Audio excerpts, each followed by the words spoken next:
Lord forgive me for this trap shit. Sergeant Smack make it backflip. Telly Hank it with the action. With the vital speaking Spanish. Frank Matthews how I vanish. Poof. Came back like I'm King Tut. Gold BBS is on a beamer. When Fat Cat was 10 queens up. Ball off the profit, not the re-up. Fly like Puerto Rican Jesus. Uptown like I'm Baby May. Just caught a touchdown from the Bay.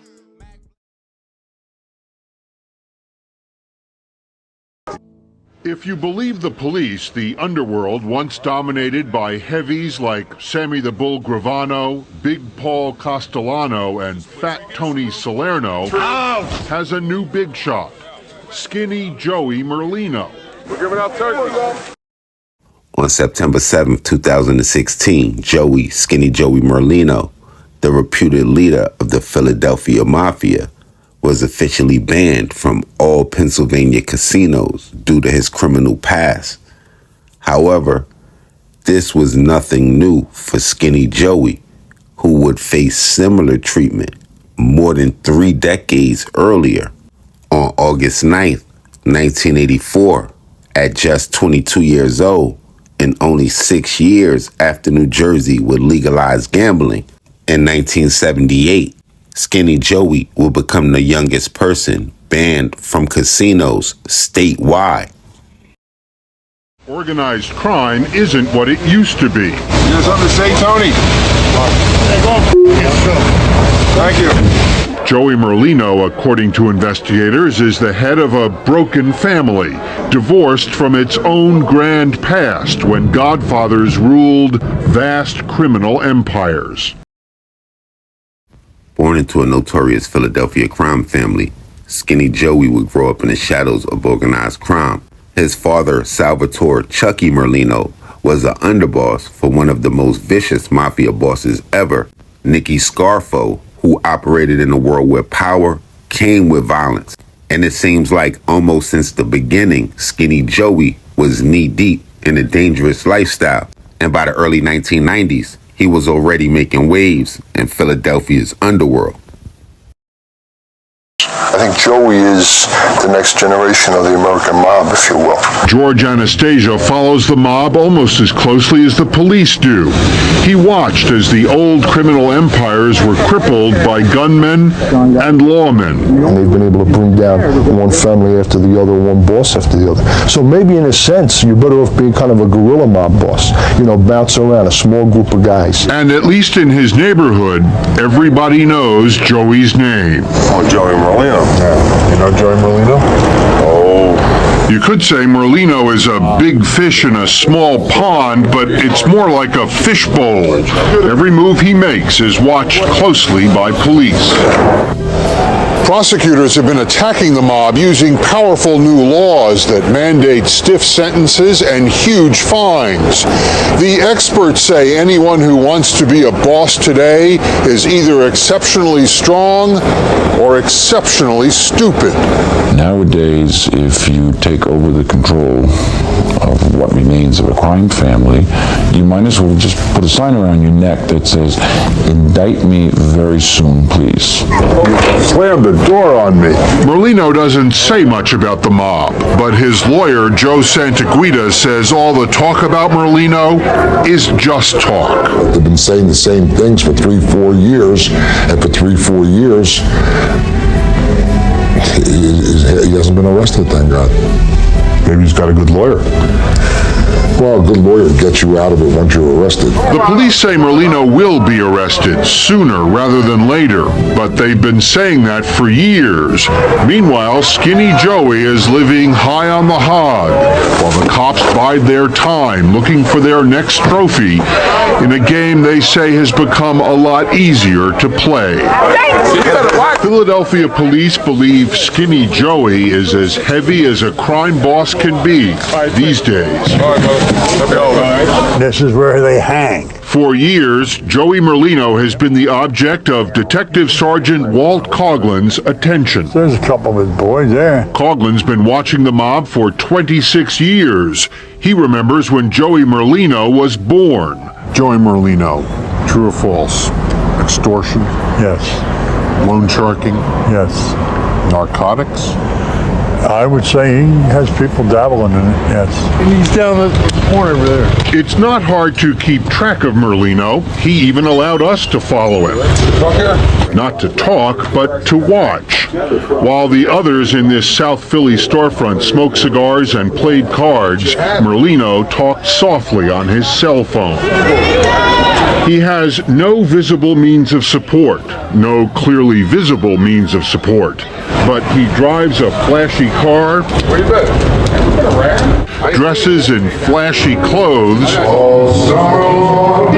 and throws a big Thanksgiving party for disadvantaged kids. How are you?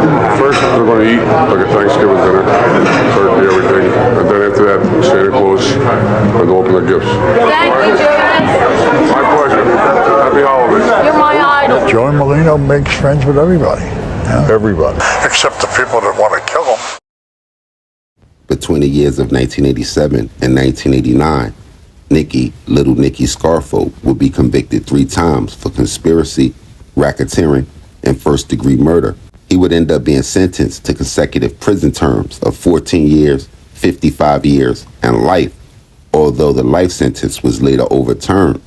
But with Little Nicky off the streets, a power vacuum would ensue, and the city of Philadelphia would erupt in a bloody mob war, when Skinny Joey Merlino would lead a young faction against the mafia old-timer and the traditionalist John Stanford, who would try to establish rule over the Philadelphia crime family.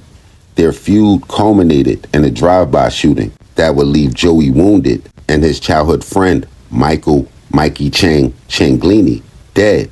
It would be this war and this specific moment that would catapult Skinny Joey Merlino into the spotlight as the leader of the Philadelphia Mafia. Focus this week, the sound of gunfire on the streets of Philadelphia. It is not the kind of street violence that other cities are grappling with. Rather, it's gangsters killing gangsters, as organized crime factions have declared all-out war. Along with the World Series, there's another battle being watched in Philadelphia. It's the latest mob war. 8 shootings so far this year, and the normally peaceful streets of South Philadelphia are bracing for more violence. Mob wars have been a fact of urban life in America's cities for decades. What's different about this one, though, is that the battlefield has changed. The shootings have been out in the open, public places, like the South Philadelphia landmark, the Melrose Diner. In the most recent killing, reputed organized crime associate Frank Baldino was executed in the parking lot of the Melrose while the restaurant was crowded with dinner patrons. The car belonging to these people was sprayed with gunfire. It was like 5 minutes. I was going to be done. I was going to be in the car. You know, I had my mother and my grandmother and her in the back seat, you know. I got a little bit scared. I would have been sitting in the back seat. In the old days, you wouldn't see a hit like that in Philadelphia. Frank Wallace grew up here in South Philadelphia and went on to run the police department's organized crime unit. The first opportunity they had, whack. They whacked them in front of, could be, 50 witnesses, 100 witnesses, and they showed a total disregard for the people that they live with down here. And it's that disregard for innocent bystanders that has Philadelphia police so concerned. Gunmen recently tried to kill this man, Sicilian-born Frank Stanfa, who law enforcement officials call the head of the Philadelphia mob, by machine gunning his car on a city freeway during the morning rush hour. Stanfa escaped, but his son was critically injured. The authorities believe that Stanfa seized power after the conviction of mob boss Little Nicky Scarfo. That vacuum has since been filled by Stanfa. However, there's a reluctance on, and we use the word Young Turks, of some of the Young Turks to respect Stanfa and his position at the head of organized crime. Those Young Turks are, according to police, led by 31-year-old Joseph Skinny Joe Merlino. After the attempt on Stanfa's life, Merlino and Michael Chicky Cinglini were ambushed outside their Greenpeace social club. Merlino was wounded. Cinglini died. But the big story on Action News this noon is funeral services for a reputed mobster. Michael Cinglini is being buried today, the victim of gunshot wounds that he received during an alleged mob hit. David Murphy, live on the Action Cam now with details. David? This is the Church of the Epiphany in South Philadelphia at 11th and Jackson, and it's a fitting place for the Cinglini family to say goodbye to Michael. Residents say his wife grew up in this parish. This funeral today is a punctuation mark, if you will, for a heightening mob war in Philadelphia. There have been 7 mob-related attacks in the last year and a half, 3 of them involving this family. The morning began with a viewing for 31-year-old Michael Cinglini at a funeral home on South Broad Street. Most of the 75 to 100 people who showed up weren't talking to reporters. The few who were basically said, A wonderful father. But the Pennsylvania Crime Commission says this husband and father of 3 was also involved in a faction of the Philadelphia mob. Cinglini and another man, 31-year-old reputed mobster Joseph Merlino, were ambushed last Thursday in the 600 block of Catherine Street in South Philadelphia by 2 gunmen. The assassin's getaway car was found burning a short time later. Several people have been questioned. There have been no arrests. Merlino, who escorted Cinglini's widow from the funeral mass, escaped serious injury during the attack. A year and a half ago, Michael Cinglini was ambushed outside his South Philadelphia house in what officials described as a warning, possibly aimed at Cinglini's brother, who was believed to be more entrenched in the mob. Michael was not hit that time. Last March, that brother, Joseph Cinglini, was nearly killed in an ambush of his own at a South Philadelphia diner. But this time, Michael was again the target. Oddly enough, Michael's hit, officials say, may have been in retaliation for Joey's shooting. Officials now believe Michael and Joe had fallen in with different sides in the current war for control of the mob. Joe Cinglini, who was shot 3 times in the head, now walks with a walker. Brother Michael Cinglini is now dead. Spectators lined the sidewalks here around the church to watch the funeral procession come and go this morning. It's not the first time that they've seen a reputed mob figure buried here. Murdered mob boss Angelo Bruno is from this neighborhood and was also buried out of this same church. Cinglini, in the meantime, is being laid to rest at a cemetery in Belmar, New Jersey at this hour, and again, police are still on the hunt for his killers. David Murphy, live at the Action Cam, South Philadelphia. Good evening, I'm Jennifer Ward. Bruce Hamilton has the night off. Our top story tonight, surprising revelations about an alleged mob hit the day the victim is buried. A funeral for Michael Cinglini was held in South Philadelphia while a possible Jersey link to the bloody deed is announced. KOW3's Robin McIntosh reports. Funeral services were held today for 31-year-old Michael Cinglini, the reputed mobster gunned down last week on a South Philadelphia street corner. I expect the killings and shootings to continue until one side emerges victorious. Today, only hours after the Cinglini funeral, New Jersey State Police Superintendent Justin Dentino dropped a bomb of his own. Philadelphia police are still searching for the triggerman who gunned down Michael Cinglini.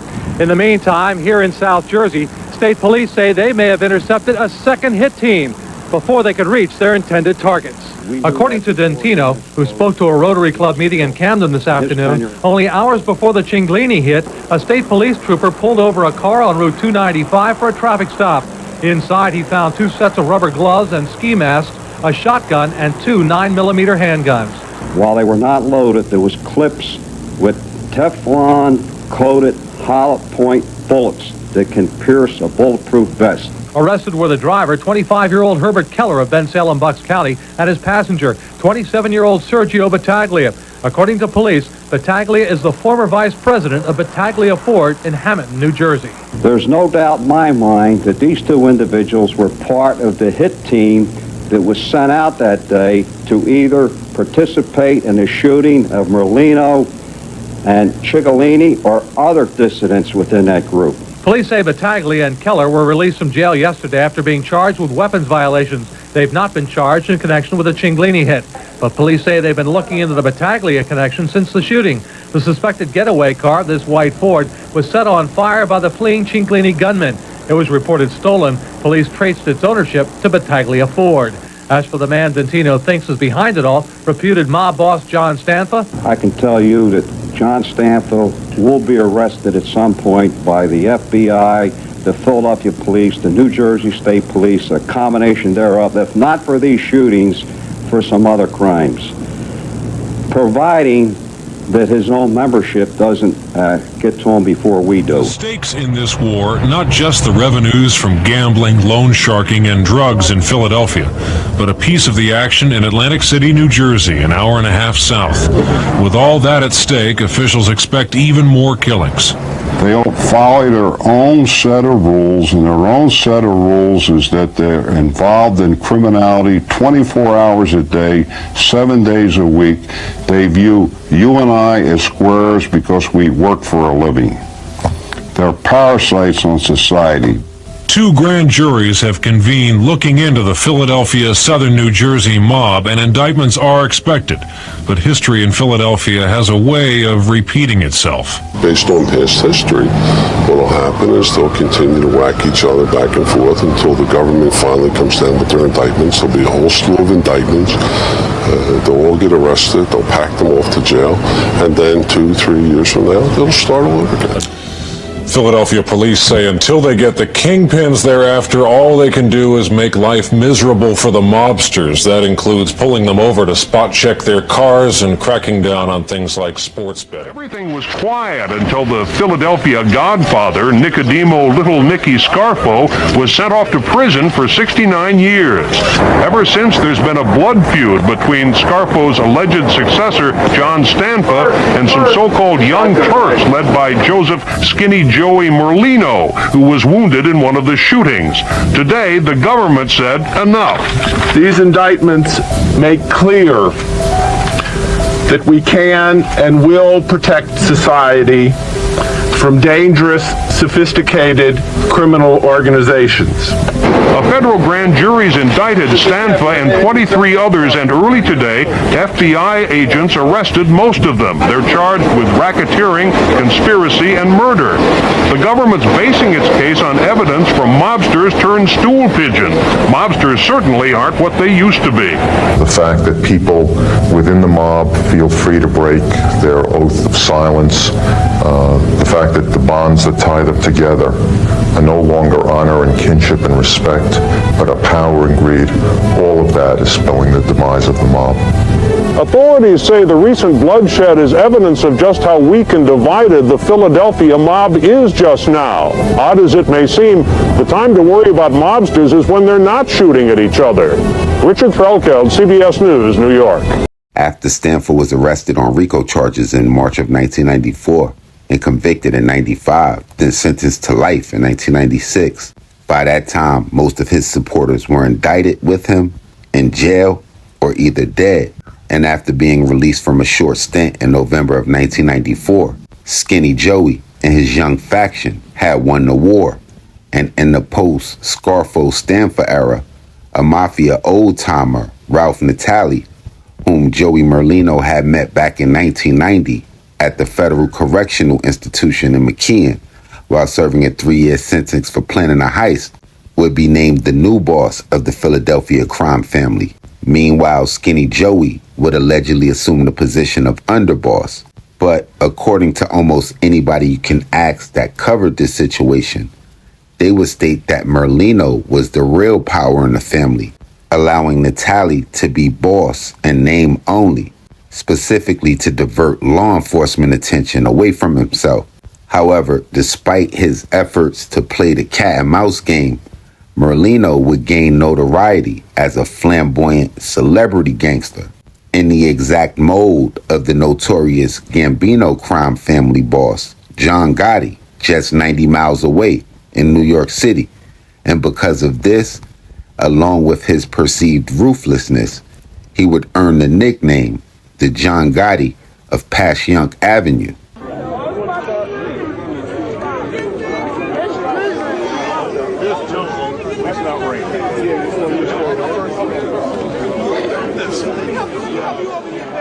Come on. Go ahead, fam.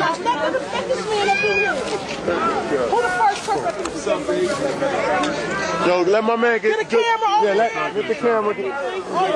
Come go that way. Oh, you got it?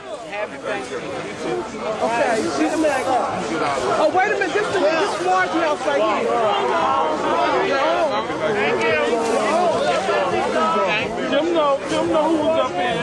Wait a minute, hold up. Get this lady right here. Then that shit, you know what? I got this shit. Well, you want to slap us out here? I know she's trying to get smart. Yo, y'all might as well get in the front. I'll tell you. Happy Thanksgiving. Happy holidays. You grab some of these.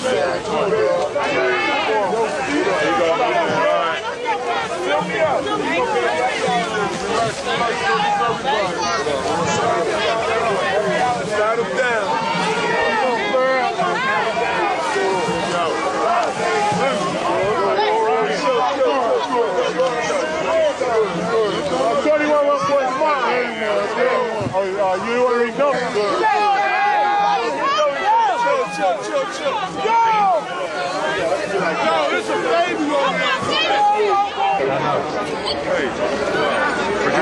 quick question. 10 years ago, if anybody had predicted you were going to stand on a lot the day before Thanksgiving, a vacant lot in North Philadelphia, and give away 500 turkeys, would you have believed them? Yeah. How'd it go, Joe? Good. One brother. Looks like a nice smell. Gave away all 500. Took about 10 minutes. 10 minutes. You've seen it. Amazing. Absolutely amazing. Happy Thanksgiving. Happy Thanksgiving. Happy Thanksgiving, fellas. Happy Thanksgiving. Joe, come on, Joe. Raining. My brother's nice. That's perfect thing, right? Hey, what up, buddy? Hey, Joe, thanks, man. All right, you have a good day here. You too. Happy Thanksgiving. What's cuisine? Tony! Yeah, come on.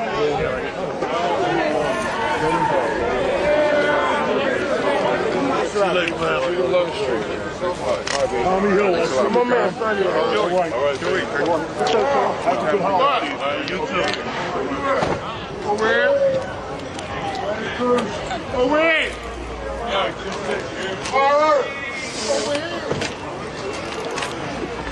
All right, take it easy. All right. Happy holidays. Brad, see you later, Brad. See you later.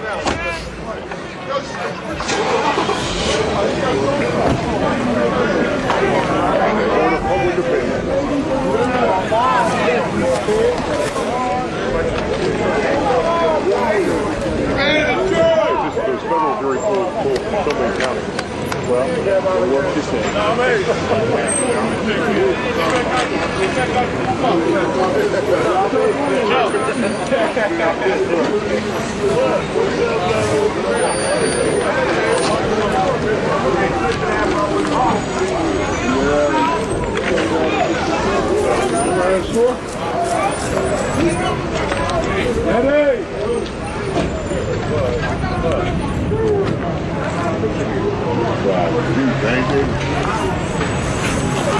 You said gave something back.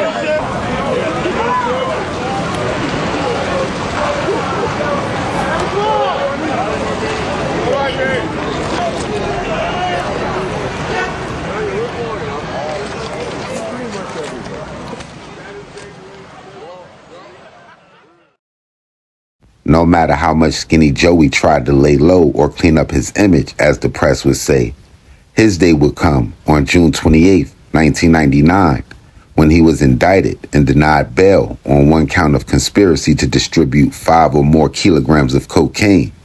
The charges would later be expanded to include racketeering, as well as ordering or approving 3 murders and 2 attempted murders. The prosecution's case would be bolstered by several of Merlino's former alleged mafia associates agreeing to cooperate against him, with one of those witnesses being his former supposed boss, Ralph Natale, who sought to escape his own drug trafficking charges.